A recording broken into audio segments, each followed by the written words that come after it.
What is going on, guys? Welcome back to the channel. I am here, I'm stressed, depressed, and I want to die. How you doing? I'm unbelievably stressed. I'm unbelievably stressed, which is why today's video isn't scripted, because I don't want it to be. I asked you guys on my community tab, what are your FNAF hot takes? Meaning, what are your unpopular opinions on all things FNAF? And quite a few of you responded. So I have gone out and picked somewhere around 40 that I thought were worth responding to. Once again, I didn't script any responses to them, but I have looked these over. So you guys are just gonna get my opinion on them, and I guess you'll probably hear some varying opinions from other fans. So, yeah, I'm just gonna get into this because I have a feeling this will be quite long. Glamrock Freddy should be Michael Afton. Give me 3 good reasons why. Seriously, I mean, I can't really think of a reason for that to be the case. Well, not for it to be true, but for why it should be true. Like, there are worse things that could happen, but no, I don't want this to be true. Well, I can't. I mean, I guess I can't really care. I can't really care because I just don't really care about the new stuff. I'm fine with not paying attention to it at all. But I'd still prefer if it wasn't. I don't know if this is a hot take, but unfortunately, I doubt the FNAF movie will ever come out. I think that's a safe bet. I don't think it's gonna happen. And honestly, I don't even know if it should now, because what could possibly come out that will be worth the wait? Yeah, I don't know if it's even something that's needed anymore. I don't know if it's something that is worth it. I don't know if it would be good no matter what. You know, video game movies don't even really have a good track record. But, you know, I mean, some of the screenplays that Scott shared did seem like interesting ideas. But, yeah, I don't think it'll ever come out, and I don't even know if it needs to come out anymore. Most FNAF fans don't really know the name of the security guard in FNAF 1 is Mike Schmidt. I can promise you everyone knows this. Do you think this is something cool to know? I mean, I guess some people that didn't join the community, like, around the time of the game's release might not be fully aware of that. But trust me, people know this. My hair is such a fucking disaster. Whatever, I'm gonna have to deal with it. Oh well. All the FNAF games are good. I used to believe that. Theft King covered this, but the fact that pretty much half of the fandom hasn't played any FNAF games, this is including me, is a weird thought. I've actually talked to Theft King quite a bit in DMs. I was actually meant to say something in that video that you're talking about, and then I just didn't. I don't remember why exactly, but it's probably because I don't have that much to add to it. But yeah, I would like to do a video with Theft King at some point. We've been talking about it for a while. I guess just with the type of content we do, it's a bit harder to come up with an idea that would make sense for a collab. But hey, if any of you have any ideas, let us know. Also, if you don't know who this is, go check them out. They're probably gonna overtake me in subs in less than a month anyway, but go check them out if you want. But yeah, it is a bit weird that that's the case, but it totally makes sense why. You know, the simplicity of FNAF is not appealing to everyone, and what made FNAF, like, not necessarily what made it big, but what made it continue to be big was its story that people could learn about through videos anyway. Also, I think some people just find playing the game too stressful. I don't know if that's so much true nowadays, but it definitely was back then. You know, in a horror game, compared to watching, like, a horror film, I guess, the pressure is on you to do things right, so I think some people find that legitimately stressful. I know I did when I first played it. Then again, I shouldn't have played it when it first came out. I was 8 years old. Springtrap is hands down the best animatronic. I would probably have to agree. My favorite is always going to be the puppet. I love the puppet a lot. I mean, I have it tattooed, so I kind of have to defend it. But yeah, the puppet is probably my favorite, but my top 3 favorites would be Springtrap, the puppet, and probably Golden Freddy. Glamrock Freddy absolutely ruins the horror factor of SB. I'm gonna stop you right there, Chief. Glamrock Freddy is not the one that ruined the horror of SB. What ruined the horror of SB was the fact that it existed. There is absolutely nothing scary about it. If you took Glamrock Freddy out of the game, it would still be so not scary. The lore of FNAF is enjoyable throughout the series. SB just ruined it. I think it gets frustrating, but yeah, I personally do agree with that. I think it's just fun to talk about. I try not to take it so seriously because you can't really.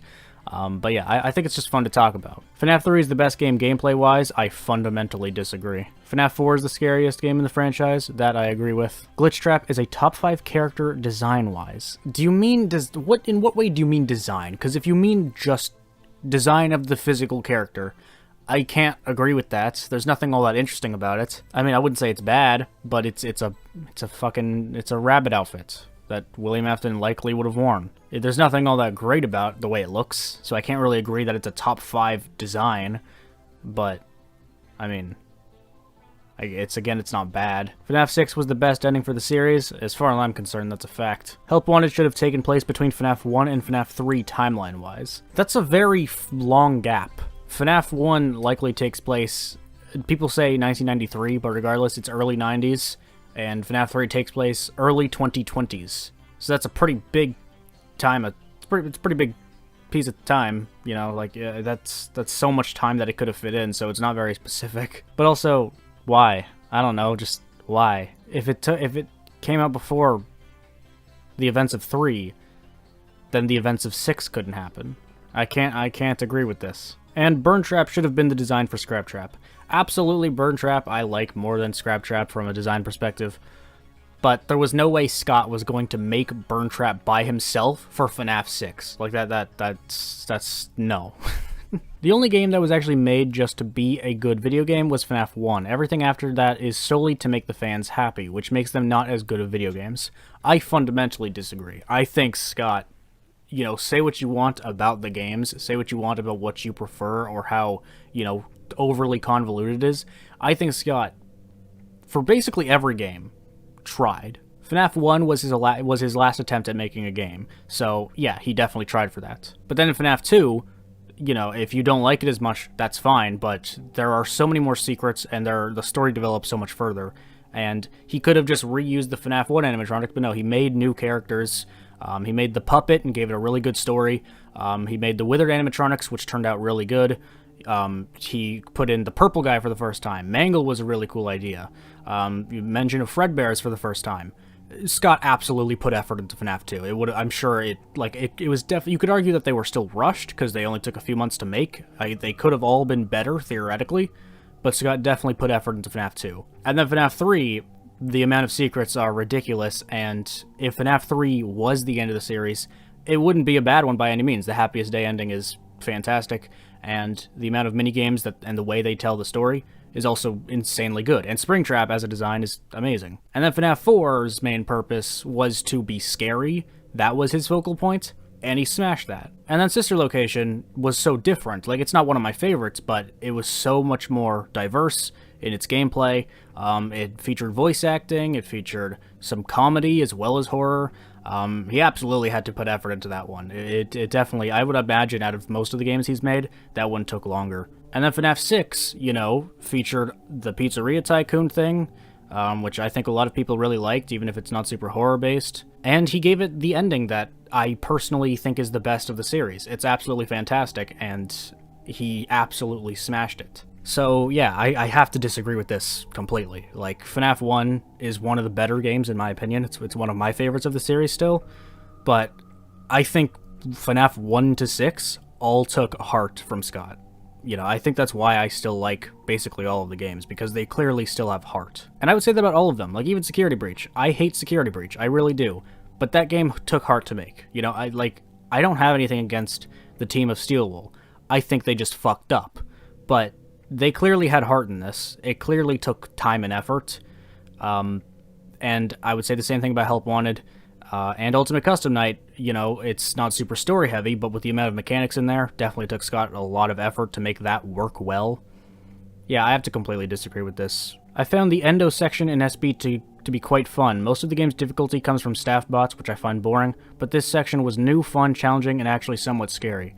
I mean, if you find it fun, that's fine. I didn't, I thought it was boring, but if you did find it fun, that's fine. But to say it's new is a lie. This exact moment was in The Joy of Creation, a fan game that came out several years before Security Breach. And that's not to say that The Joy of Creation invented, what are they called? They're called Weeping Angels. You know, that's basically what boos from Mario are. Like, they didn't invent that, but I have a pretty hard time believing that nobody on the team was like, hey, this looks familiar. Yeah, it's definitely not new. That's the thing about Security Breach. People call it ambitious. I guess you could technically say it is. But there's basically nothing in that game that hasn't been seen before. Like, what made Five Nights at Freddy's successful in 2014 is it stood out in the way that it presented itself. if Security Breach came out as like a new IP, if there was no Five Nights at Freddy's game and Security Breach was the first one, it wouldn't have gotten anywhere, because there is absolutely nothing revolutionary about its design in any way. There will never be a mainline FNAF game that will match the level of horror or mystery as FNAF 1 ever again. I mean, I kind of tackled this with the guy that said something similar. I kind of have to disagree. I think FNAF 2 introduced a lot more mystery and made it more fun. Like, you know, first time seeing Purple Guy, Mansion of Fredbear's, a suit in the back room. You know, I think FNAF 2 introduced a lot of secrets that were really fun, and I'd say the same thing about FNAF 3. I think FNAF 3's minigames are its best qualities, and I think they were talked about for so long because they were so good. You know, FNAF 1 is special for sure. It's very special being the first game, and I still think it nailed its horror is pretty hard to top. That I will give to you. But its mystery is still fun, and it's really nostalgic, but I can't say that it hasn't been topped. Trash and the Gang are underrated joke characters. I have to agree with this. I love them. They're my homies. I really wish that Burntrap had voice lines, and before being killed by Blobby, he said something like, "Sorry, Michael," or some shit. I mean, I guess it wouldn't have made it worse. I don't really care. You know, it's a bad scene. I mean, it looks great. Again, I fucking love the way it looks. It looks so good. But, yeah, I mean, there's really nothing that could have redeemed that moment. So, yeah, I guess it would have been fine, but I don't care. Toy Chica isn't hot. You're wrong. Golden Freddy is Fredbear. I mean, I don't care. I mean, I guess that's definitely... I mean, it's hard to say because Golden Freddy's first design was definitely designed before the idea of Fredbear existed. So, I don't know if Golden Freddy's design can be confirmed as what it actually looked like in the real world of FNAF. So that's the sad part, is the story is developed, some things should probably be retconned, but haven't been. So, Golden Freddy, in FNAF 1 and 2, has 4 fingers. And Fredbear is meant to be able to be worn by a human. So therefore the Golden Freddy suit cannot be Fredbear. However, that Scott may have had to change his mind on that at some point. And, you know, Golden Freddy, I mean, if they were the same, why wouldn't you just put a black hat and bow tie on Fredbear to make that clear? Like, I guess a lot of things in these games aren't clear, but still, minor details like that are usually something to pay attention to. So I think if I were to guess, Fredbear is an actual animatronic that is also a Springlock. He's the one that killed the crying child in FNAF 4. And then Golden Freddy is probably meant to be like a ghostly apparition of it. It's probably not to... I think with the... because of Golden Freddy's appearance in FNAF 1 and 2, it's probably not meant to be real. But that's just a fucking guess. I can't even call it a theory, it's a guess. It could be, it could not be. That's not really... There's so many things that I have to question. So that's not even at the top of that list. Springtrap is a terrible choice if FNAF is ever getting into Dead by Daylight. I can't entirely disagree, but at the same time, who would be better? You know? Like, it has to be an important character, and it has to be a good character. So, like, Freddy could be, but how interesting would that be? The puppet, would that really work in that kind of game? Springtrap is probably one of the better candidates, so I don't know. Phantom Freddy is Withered Golden Freddy. I don't know if this is a joke, but I can assure you this isn't true. All the phantoms are not real. They're hallucinations. That's why they trigger the ventilation system and don't kill you. Springtrap is the only one that kills you because he's the one that is real. So, no. Also, Golden Freddy is so much more withered than Phantom Freddy is. I don't know if this is a hot take or not, but the robot Gregory, Michael, Freddy, and Elizabeth Vanessa theory is terrible. The idea itself is just extremely irritating. It undoes everything about how the franchise ended previously and doesn't let it move on. For the love of God, just let the characters die. Not everything needs to tie back to the past. See, here's the thing. You said it was terrible and then explained, like, why, as a plot device, it is terrible. The theory isn't bad. It makes sense. The problem is that it makes sense. Yes, if it is true, it's awful. I hate it. If it is any sort of true, it is literally the worst thing they could have done. Like, I called the burn trap scene the worst moment in FNAF history. If this theory is ever confirmed to be true, that'll top it. However, again, The theory makes sense. Like, it's not a bad theory. I have a hard time seeing it as false, which is why I'm just abandoning the new games. I don't care. I mean, whatever comes next after Security Breach, if it's good, I'll say that. I'll say it's good. But Security Breach, I'm just wiping my fucking hands clean of.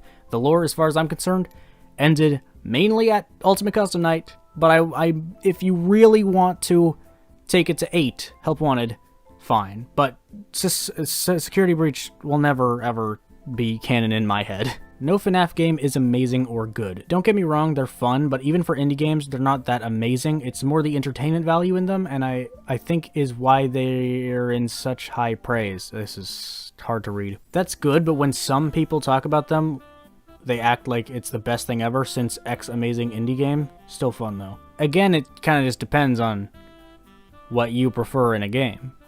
Is Five Nights at Freddy's the best indie game? No.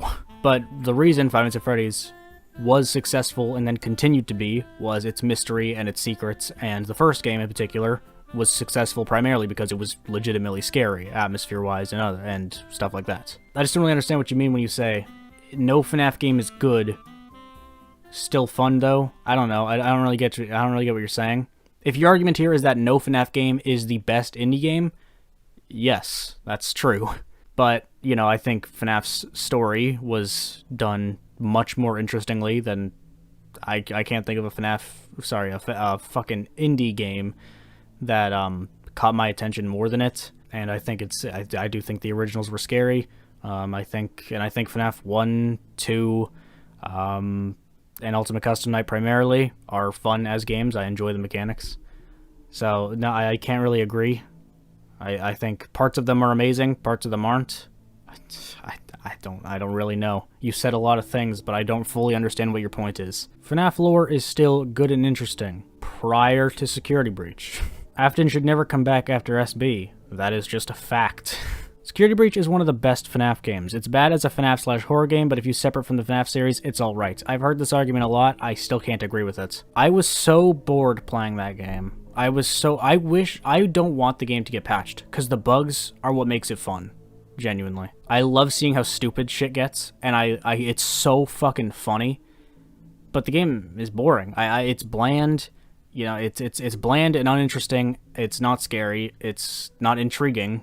It has, like, no good qualities, really. Its qualities are maybe a total of 10 minutes of good gameplay, and it looks good sometimes. Like, there's really nothing this game does that's different.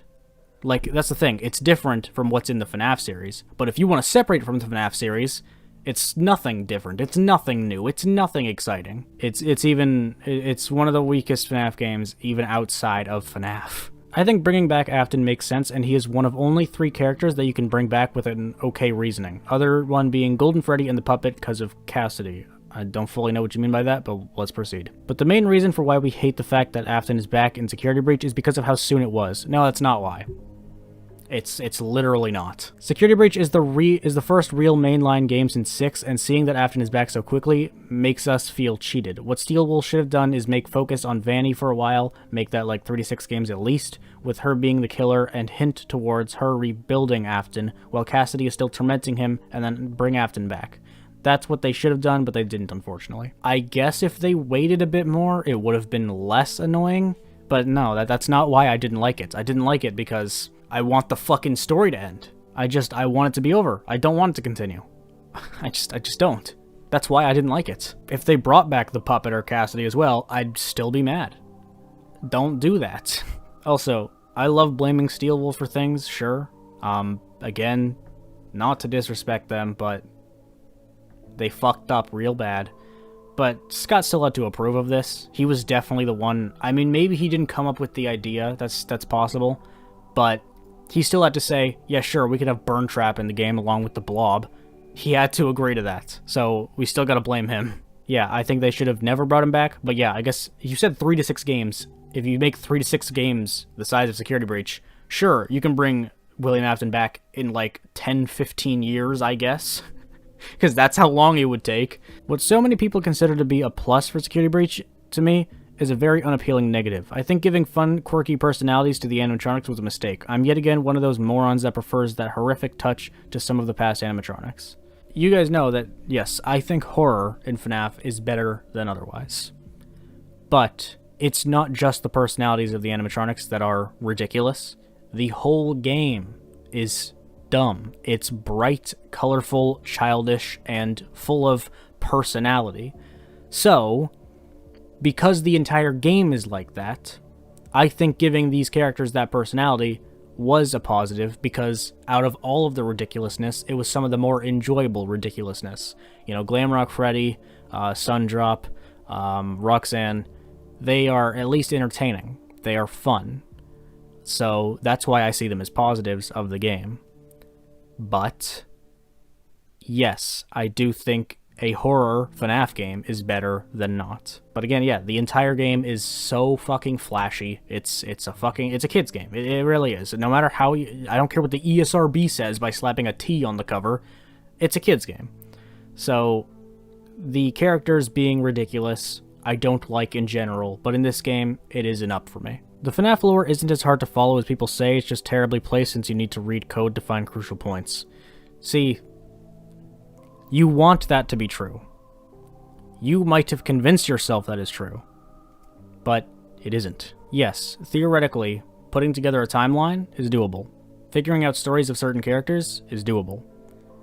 But there are so many weird, abstract pieces to the story that you really can't answer consistently. There are certain parts that people over-exaggerate how difficult it is to piece together. The lore at one point wasn't even as difficult as people claimed it was. But if you put together the bullshit in FNAF 3, 4, 5, and 6 and try to make it sense overall, you're really not going to get anywhere. So, as far as I'm concerned with this one, you are just wrong. Because you are boldly assuming that you have figured out everything.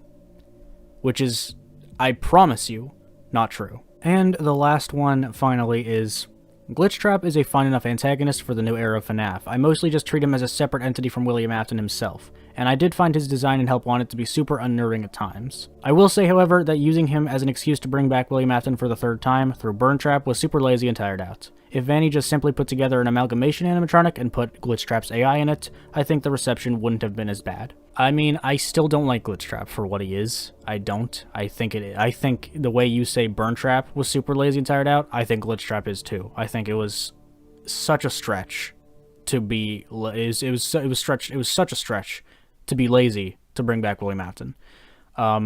But yeah, now that Security Breach is out, I'm like so much nicer to everything else that's come out before it. Glitchtrap, you're great, homie. Midnight Motorist, I love you. The FNAF 4 box, I will love you forever.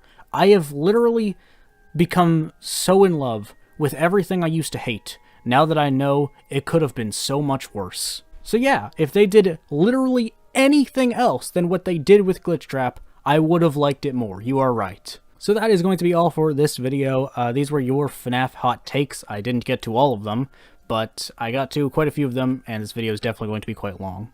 I hope you guys enjoyed. Let me know if there's anything you want to say about any of these. Maybe include a timestamp if you want to talk about something in particular, just to make it easier for people following along. Yeah, and also if you just want to say anything that you think might be considered an unpopular opinion, you can go for it if you want. People might argue with you in the comments, but I guess that's kind of the point of these. I don't know.